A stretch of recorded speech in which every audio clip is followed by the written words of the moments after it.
Hey everyone, today I'm going to show you how to make a perfect scrub to exfoliate your skin and get rid of dead skins and blackheads using simple ingredients. 1 tablespoon coffee helps circulation and slough off dead skins. 1 tablespoon sugar, natural exfoliator that removes dead skin cells. 1 tablespoon coconut oil moisturizes and nourishes the skin. 1 tablespoon honey hydrates and has antibacterial properties. 2 tablespoons of rice water smooths and brightens the skin.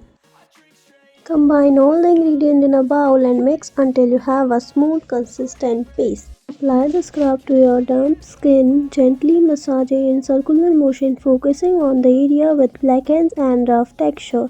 Leave it for about 5 to 10 minutes to let the ingredients work their magic. Rinse off with lukewarm water and pat your face dry with a clean towel. Use the scrub 1 or 2 times a week. For best results, your skin feels soft, smooth. Don't forget to like and subscribe for more skincare tips. Thanks for watching.